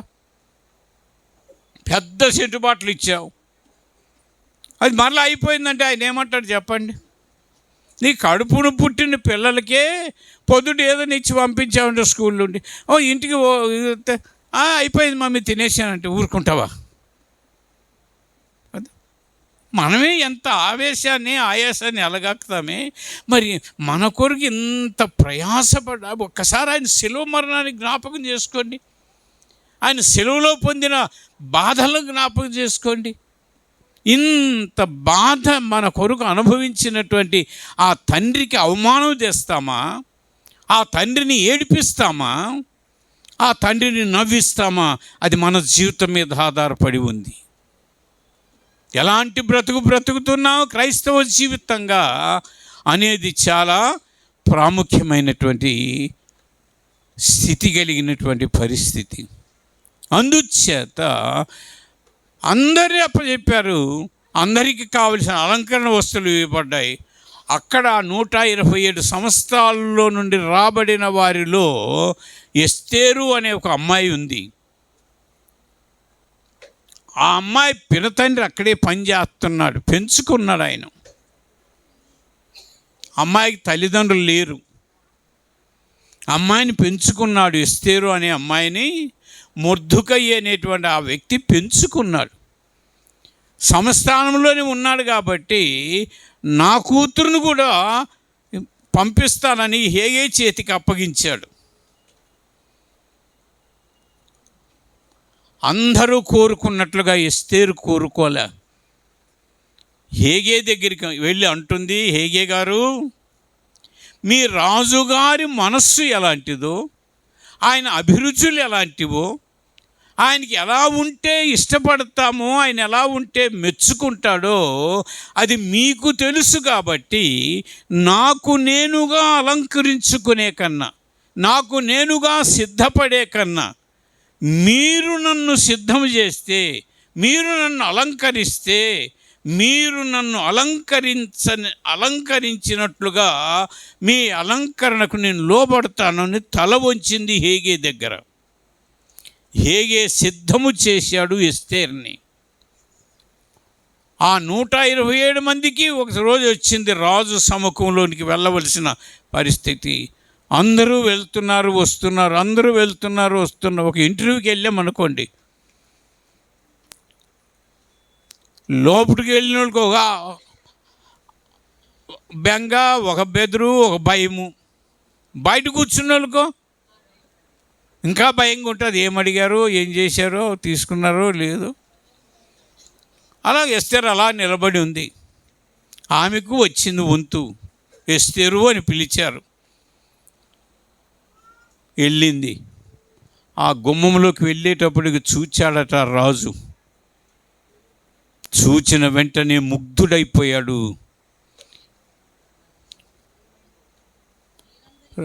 స్త్రీలు అందరికంటే రాజు ఎస్తేరును ప్రేమించెను. అంటే స్త్రీలందరికంటే, మాట అర్థం చేసుకోండి, స్త్రీలందరికంటే అంటే సంఘాలు ఎన్నో ఉన్నాయి. అనేక సంఘాల్లో క్రైస్తవులమైన మనం సిద్ధపడుతున్నాం, భక్తి చేస్తున్నాం.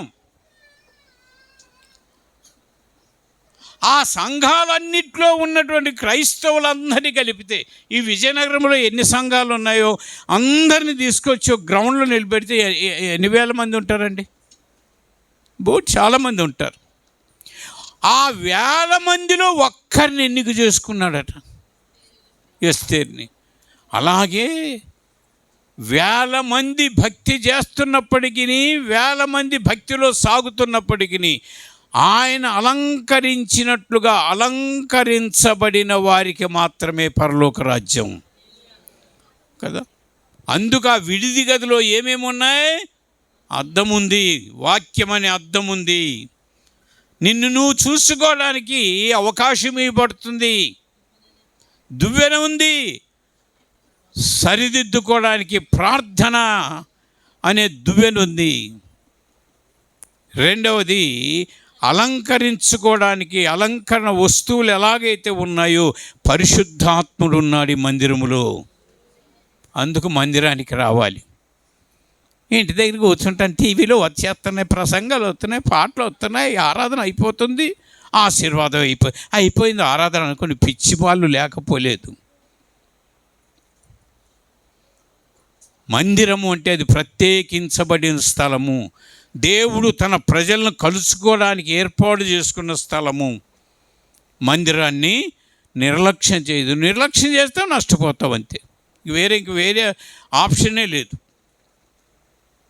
అందుచేత ఇక్కడ చూచినట్లయితే 3వది ఉంది అక్కడ. పెందలకడనే లేచి, మాటలు ముగిస్తాను, లేచి ద్రాక్షావనానికి పోదు. మందిరానికి ఎందుకు రావాలో చెప్పబడింది, పెందలకడ ఎందుకు లేగాలో చెప్పబడింది. ఇక 3వది ఉంది అక్కడ. ఏమంది? ద్రాక్షావల్లులు చిగురించాయో లేదో వాటిని చూడ్డానికి పోదాం కదా. ద్రాక్షావల్లులు అంటే సంఘము. నువ్వు నేను చిగురించామో లేదో ఆ చిగురును గురించి, ఆ చిగురించిన విధానాన్ని గురించి, ఎలా చిగురించాలి, ఎందుకు చిగురించాలి, చిగురు యొక్క ప్రాముఖ్యత ఏమిటి, చిగురులో ఉన్న లోతైన అర్థాలు ఏమిటి అనేది వచ్చే వారం చూద్దాం. అంచేత వచ్చే వారం వరకు మీరు కనిపెట్టుకొని ప్రార్థన చేసి దేవుని నిబంధన ప్రకారంగా దేవుని మందిరంలోకి రండి. దైవిక ఆశీర్వాదాలు అందుకోండి.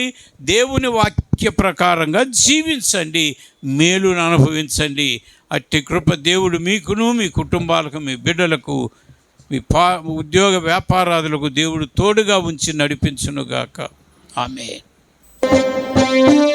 మంచిది. రేపు ఆగస్టు 8వ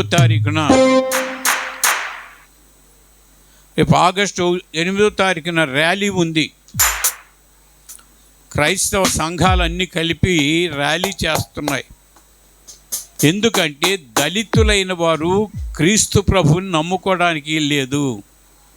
బాగా నమ్ముకుంటే వాళ్ళ రిజర్వేషన్లు పోతాయి. అందుకు అని అంటే రాజ్యాంగంలో ఉంది ఒక చట్టం, దాని ప్రకారంగా ఏది పోవడానికి వీలు లేదని అంబేద్కర్ రాసి పెట్టారు. దాన్ని కూడా మార్చడానికి ప్రభుత్వాలు పనిచేస్తున్నాయి. అలా మార్చడానికి వీలు లేదని ర్యాలీ ఉంది విజయనగరంలో ఆగస్టు 8న. దాని కొరకు చాలా ఖర్చు అవుతుంది, అన్ని సంఘాలు కలిపి వేసుకుంటున్నాయి.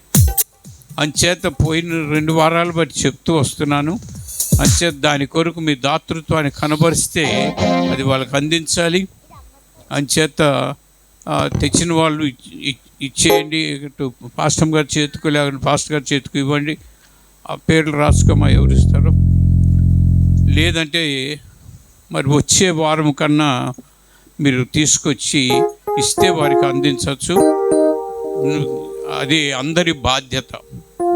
ఇది ఒక క్రైస్తవులు దళితులకు మాత్రం సంబంధించింది కాదు, దళితేతరులకు కూడా సంబంధించింది. ఇది క్రైస్తవులకు సంబంధించిన ఒక మాటలో చెప్పాలంటే. అంచేత క్రైస్తవులు అందరూ పాలు పొందుదాం. మీరందరూ రండి, పాలు పొందండి.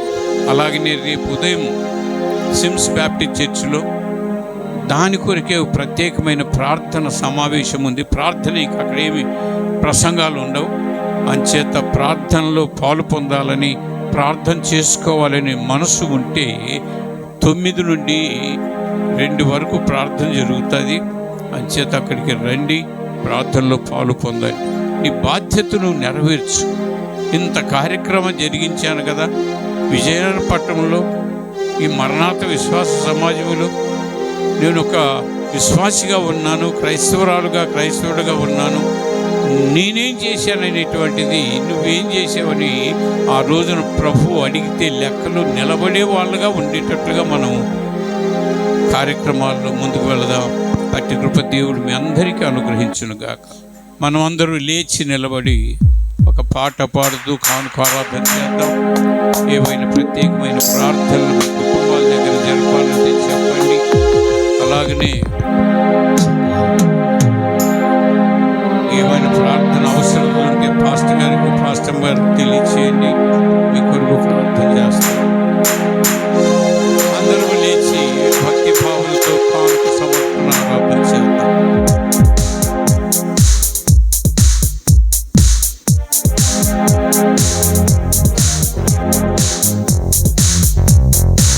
కృపలను తలంచుచు, కృపలను తలంచుచు, ఆయుష్కాలమంతా ప్రభువును కృతజ్ఞతతో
ప్రార్థన చేద్దాం.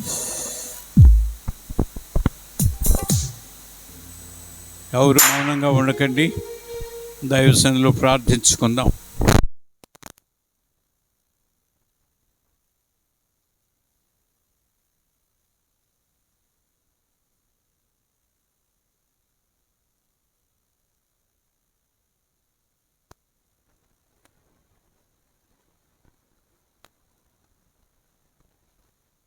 ఉంది, దాన్ని వినియోగం చేసుకొని దేవుని పట్ల అలాగనే గర్భిణీ స్త్రీలు ఉన్నారు, సుఖమైన ఆరోగ్యం, మంచి కాన్పు బిడ్డలు వారు చేసినట్లుగా వారు ఆశించిన ఫలితాలు వాళ్ళు పొందుకునేటట్టుగా చేసుకొని, అలాగే బిడ్డలు లేని వారు ఉన్నారు, వారి గర్భాలు కూడా తెరవబడేటట్లుగా మేము ప్రార్థనలో జ్ఞాపకం చేసుకొని, నిరుద్యోగులు ఉన్నారు, వారి కొరకు మీ ప్రార్థనలో జ్ఞాపకం చేసుకొని, చదువుతున్న బిడ్డలు దూర ప్రాంతాల్లో ఉండి చదువుతున్నారు, వారి కొరకు అలాగే దానిల్ గారు అబ్బాయి విజయ్కి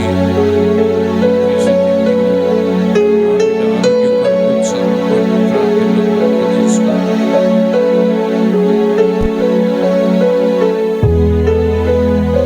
అలాగే రెడ్డి గారి అక్కగారు ఆరోగ్యంలో బలహీనంగా ఉన్నారట. ఆమె ఆరోగ్యం కొరకు చాలా పెద్ద వయసు, ఆమె ఆరోగ్యం కొరకు తలలోంచండి, ప్రార్థిద్దాం.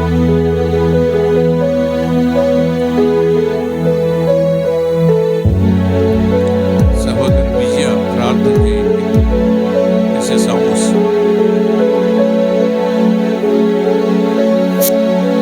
మైక్ ఇవ్వండి.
ఆమేన్.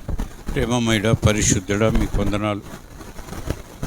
నీ ప్రజలంగా మమ్మల్ని సన్నిధిలో చేర్చి మా ఆధ్యాత్మిక అభివృద్ధి కొరకు, మా మేలు కొరకు నువ్వు ఎన్నో మాటలు తెలియచేస్తూ వస్తూ ఉన్నావు. మేము ఎలా ఉండాలో, ఎలా భక్తి చేయాలో, ఎలా ప్రార్థించాలో, ఎలా సిద్ధపడాలో, ఎందుకంటే నీ రాకడ సమీపంగా ఉంది నాయన. నీ రాకడలో మేము అందరం ఎత్తబడేటట్లుగా, నీ రాజ్యాన్ని చేరుకునేటట్లుగా, మేము సిద్ధపడేటట్లుగా పరిశుద్ధాత్ముడా మీకు లోబడి మీకు విధేయులమై జీవించే కృపను దయచేయండి. అలాగనే గర్భిణీ స్త్రీలకు సుఖమైన కాన్పు బిడ్డలకు దయచేయండి. మంచి ఆరోగ్యాన్ని ఇవ్వండి. వారు ఆశించిన ఫలితాలు పొందుకునే కృప దయచేయండి. అలాగనే అనారోగ్యంగా ఉన్నటువంటి రెజీని కూడా ఆరోగ్యంతో నింపి స్వస్థత ఇవ్వండి. చదువుల్లో తోడుగా ఉండండి. అలాగనే నాయన బిడ్డలు లేని గర్భాలు కూడా మీరు దర్శించి అద్భుతమైన కార్యాలు జరిగించండి. నిరుద్యోగ సమస్యను తీసివేయండి. అలాగనే చదువుల నిమిత్తం దూర ప్రాంతాల్లో ఉన్నటువంటి బిడ్డలు, డేవిడ్ గారి కుమారుడు, అలాగనే శ్రీనివాస్ గారి బిడ్డలు నాయన వారి చుట్టూ నీ కాపుదల భద్రత ఉంచి వారి పట్ల నువ్వు కలిగిన ఉద్దేశాలు సఫలీకృతం చేసి ఉన్నతమైన స్థితికి బిడ్డలు నడిపించండి. అలాగనే నాయన ఎవరైతే ఇంకా ప్రార్థనలు కోరారో ఎవరు బలహీనంగా ఉన్నారో వారందరినీ జ్ఞాపకం చేసుకోండి. నీ కృపలో ప్రతి వారిని వర్ధిల్ల చేయండి. రెడ్డి గారు అక్కగారిని కూడా ఆరోగ్యంతో నింపి నీ కృపలో ఆమెను జ్ఞాపకం చేసుకుని స్వస్థతను అనుగ్రహించండి. అలానే బిడ్డలు తిరిగి వెళుతూ ఉంటుండగా నీ సన్నిధి కాపుదల వారికి ఇవ్వండి. నీ నామ పేరట తీయబడినటువంటి అర్పణలు కానుకలు మీరు ఆశీర్వదించండి. అలాగనే నాయన ఈ నెలాఖరు శుక్ర శని ఆదివారాలు ఈ మందిరంలో జరిగే ఉపవాస ప్రార్థన కూడికల్లో మీరుండండి. అనేకులను పాలు పొందేటట్లుగా కృపచేసి ఆదివారానికి సిద్ధపడేటటువంటి మనస్సు ప్రతి వారికి దయచేయండి. ఎందుకంటే నీ సంస్కారంలో మేము పాలు పొందవలసిన వారుగా ఉన్నాం. కార్యం జరిగించండి. అలాగనే ఆగస్టు 8న జరిగే ర్యాలీలో అందరూ పాలు పొందేటట్లుగా కృప దయచేయండి. ప్రతి వారు కూడా వారి గుప్పిలు విప్పేటట్లుగా కృప చూపించి మీరే మహిమ పొందండి. మీ సన్నిధి ప్రతి వారి పట్ల ఉంచి నడిపించి బిడ్డలను క్షేమంగా వారి గృహాలకు చేర్చి మరలా కలుసుకుని పర్యంతం రెక్కల చాటున దాచి భద్రం చేయమని, సంఘాన్ని విస్తరింప చేయమని యేసు ప్రభువు పేరట ప్రార్థన చేస్తున్నాము తండ్రి. ఆమె తండ్రి అయిన దేవుని ప్రేమ, ప్రభు అయిన క్రీస్తు వారి యొక్క కృప, పరిశుద్ధాత్మ దేవుని నిత్య అన్యోన్య సహవాసము సమాధానం కూడి వచ్చిన మనకును సార్వత్రిక సంఘానికి ఆయన రాక సదా తోడై నడిపించునుగాక. ఆమె యేసు రక్తమే శిరవ రక్తమే యేసునామం సంపూర్ణ విజయం, అపవాదికి అంత నాశనము కలుగునుగాక.